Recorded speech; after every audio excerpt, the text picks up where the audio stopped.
Wood smoking all my dragons, divine righteous, almighty greats, overachieving, never slacking. Today we got Joe Rogan discussing Kendrick Lamar versus Drake in rap beefs. So I'm not sure who the other man is. It's what is his name, like Derek? So yeah, we're gonna dive right into it. We're gonna see what they got to say. Original link in the description. Here we go. The Joe Rogan Experience. Boy, this whole rap world, the rap beef. I'm glad I'm ignorant to it. I'm on the outside. People keep bringing it up, and Tony keeps trying to play them in the green room. I'm like, no. You're not dragging me into this nonsense. No, it's at this point, it's crazy. I've never seen a rap beef like this. They're going the back and forth. I saw a great Drake release another one yesterday because they've gone back and forth now 4 times apiece. So what, does someone have to tap out here? Is this to the death? I saw a great comment that said at this point, it's not jujitsu. Joe Rogan. These niggas are just doing an album together. Like after 8 songs going back and forth. That would be the way to wrap it up. That's what you do. To break bread, hug it out, go, well, you got me with that one. You got me with that one. Oh, let's put it out as an album. I mean, but I'm not gonna lie. So because I love both these guys. This is my era of rap. So I love these guys, man. Him, J. Cole, Drake, Kendrick. But Joe, it is pointing out the so personal the things they're saying because he's calling him a pedophile in the song, literally. Kendrick calling Drake a pedophile and all this stuff, and you have an illegitimate daughter. Brian had such a good joke because he said you have an illegitimate daughter, you're a pedophile, you groom women, and then Drake's comeback was, I don't have an 11-year-old daughter, and Brian said, hey bro, address the other shit. Nobody gives a fuck about what? He called you a pedophile, man. Yeah, a dad is not a bad thing to be, buddy. That's okay. When you hear the rest of the song, I mean, but it's to that point where it's like, well, okay, what is this, man? This is crazy. This is crazy. Tupac just did it once. Hey, man, I fucked your wife. It wasn't so much being a dad, but he pretty much was calling him a deadbeat dad. That's different than being a dad. But, yeah, it's definitely personal, and it's definitely been hectic like that. This rap beef has shaken up the U.S. for sure. Fuck. Yeah. All right. That's it. Yeah, that was it. And then there was Nas and Jay-Z, the ether. Yep, Jay-Z said his shit. Yeah. Nas ethered him. Yeah. Jay-Z said, I bow out. I'm done. And then they made Jay-Z. Up, right? They're friends now. They're friends now, yeah. So that can happen. It can happen, but I've never seen nothing like this. The back and forth to this extreme is like, man, it kind of sucks. There was the early days of Ice-T. It sucks. See, this is what I'm saying. This is what they be wanting, though. This is what the fans, people push for this. They push for the drama, and then it's like when people really take it there as far as lyrically, then it's like, all right, this is, enough is enough. It gets boring. I mean, I ain't gonna say it gets boring, but people start to feel like tired. It gets draining. But it's like people do push for this. Ice Cube and Eazy-E.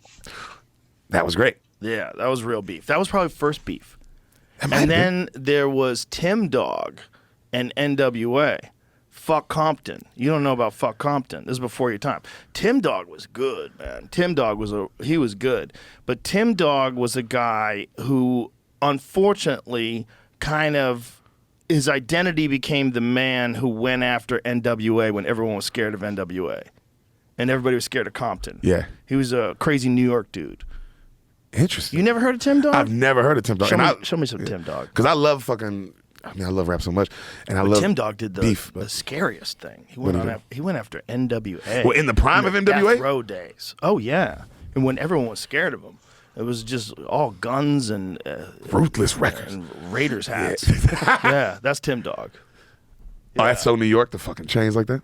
Go back to what's the name of the album? It's something on Wax. Click on that. That's the album. I just picked it because it was a good picture of him. Penicillin on Wax. That's the name of his CD. It's good, man. It's good. Like, he was a really good rapper.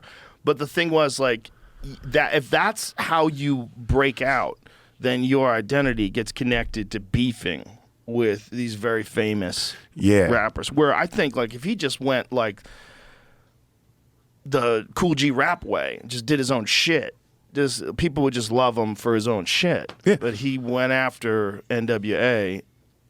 That's all you. Sometimes that's what, because there's a lot of people that maybe that be signed and sometimes signed, you don't even know they're signed because the image may be that to look like they're independent, but sometimes, there's people that need them to push the beef. You get what I'm saying here? If y'all keeping up, that is, it's marketable. You're known for your trouble. I mean, Yeah. Nas ether Jay-Z. We all were there for Oh that. my That God. happened. And Jay-Z's still Jay-Z. Bro. Yeah, Jay-Z's still Jay-Z, but Nas is the Nas fucking man. His went lyrics are... I was listening to Rewind the other day while we were playing pool. I was like, God damn, that song is genius. Man. It's genius. Joe, I got to do the Garden with Schulte this past weekend, and I took the subway to the show because I wanted to feel it. I wanted to be in New York, put on Illmatic. Oh, yeah. Fucking New York State of Mind. Joe, Oh, my God. I was ready to go, bro. Oh, my God. On the subway, York listen to State that of- beat. Oh, my God. Dun, dun, dun. Dun, dun, dun, Oh. dun, dun, dun. And what year is that? What year are we talking about? 92, 93? I could be wrong. 92, 93. Damn. He's the best lyricist, in my opinion. Yeah. He's number one. Man. Kendrick Lamar is too, but man, Nas is, you got to argue. Nas is right there. He's Nas the is man. Nas. And for me, for my money, like, first of all, I'm old, so I like that 90s rap. Boom, bop, Yeah, boom, but it's bop. also like, for me, Nas was one of the first guys that I listened to, and I was like, ooh. Ooh. The ugly face, Joe. Ooh. Like, ooh, these fucking lyrics are so tight, man. I love lyrics, man. I like, let's see, If I Ruled the World, One Mic, I mean, obviously Ether. Nas definitely got some, man. I love someone who's like really fucking good at like piecing together a story. And that's why Rewind is so good. Yes. Not only is it a great story, he does it backwards. It's crazy. Fucking crazy, Joe. That is basically like pulling out your 14-inch dick and just laying it on the dinner table. Like, what's up? Every other rapper. Everybody shut the fuck up. Yo. That's made a song backwards. And it's a And perfect it's story. murderous. Yeah. And it makes sense. It's Yeah. genius. And you makes you want to listen to it again because you're like, Bro, and even his new shit, he put out an album like 2 years ago. Yeah. It's banging, man. It's banging. oh my God. It's just old school.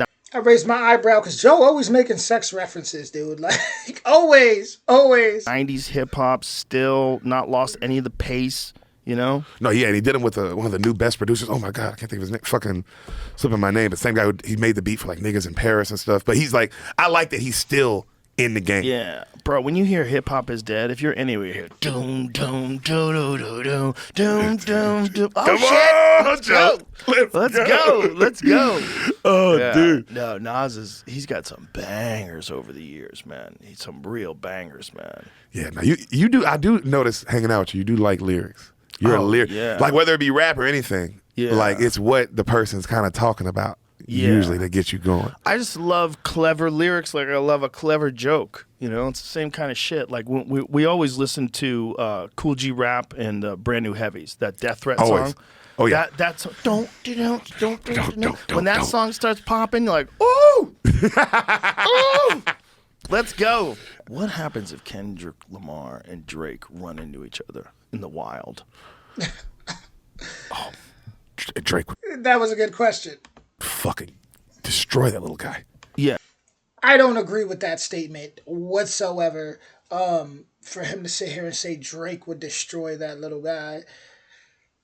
Listen, Kendrick's a strong dude, man. Like, strength. Like, he's a strong, like, have some people I grew up with that are short, that are monsters. Like, monsters. Straight monstrous. And it's like, for him to say that, like, Kendrick, you know, he works out. I've seen Drake hit the boxing pads. It wasn't looking too clean. I wouldn't just say, you know, just be so quick to be like, oh, Drake, such that little dude. I wouldn't be so quick to say that. That's like the first thought someone would, you know, that don't know, you know, much about would say, like, oh yeah, Drake's, look how big he is. That ain't always the case though.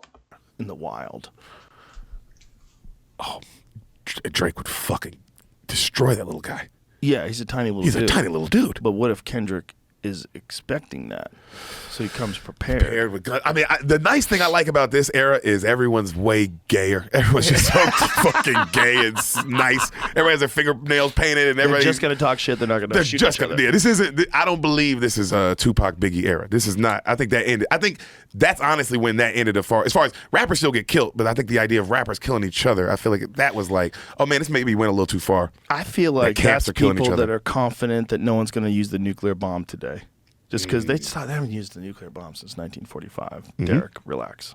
We're not nuking each other. We're doing that. Yeah, you say that, but it happened. It happened in history. Yeah. You know, tyranny has always taken place. There's tyranny right now in the world. Right, there's North Korea. You go there, it's run by a dictator. Yeah, it's full-on communism.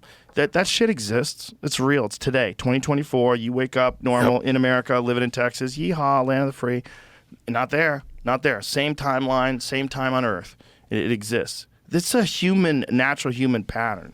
And to think that the rappers can't shoot each other today is crazy. I know, but I don't want them to. They're so fucking, they're so not tough. Because, like, what I like about Tupac and Biggie, they were fucking real, man. Not to say that Drake and Kendrick didn't come up. I'm sure Kendrick's from Compton. He's probably seen some fucking shit. But what he raps about is that he's literally a good kid from this mad city. Drake raps about how he's this sensitive guy who just wants to fall in love. You know what I mean? Like, you can't put those words back in a bottle. You know, you say some dark shit about people's families. Like, why? Damn, you can't. But why also? It's like, do you want to engage in that? And for what reason? Like, Yeah. What's the end goal? Don't you, like, you know, one of the things that people do, like, in a street fight, people don't think, where does this go? They just think, I want to punch this guy. Fuck this dude. I'm going to punch this guy. Yeah. And you think you just punch that guy.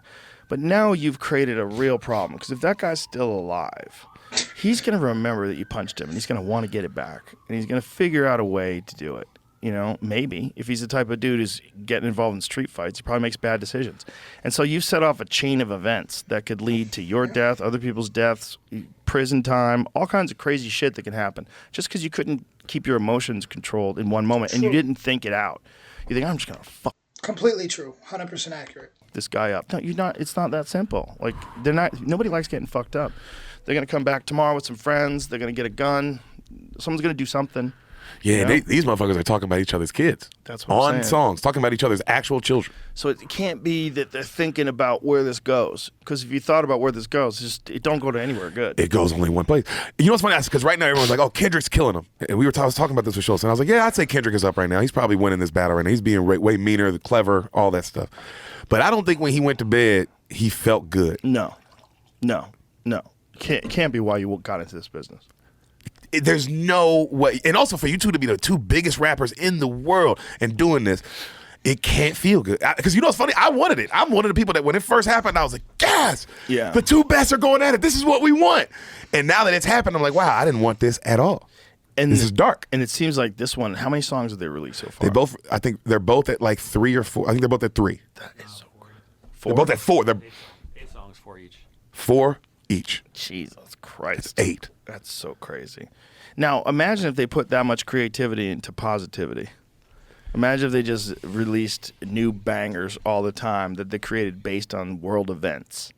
You know? They have 8 Imagine. songs together. Yeah. They have about 8 right now together. If Nas was mad at Israel and Palestine going to war and just went at them the way he went at Jay-Z, how genius would that be? That'd be crazy. Wouldn't it be genius? That would be wild. Oh, my God.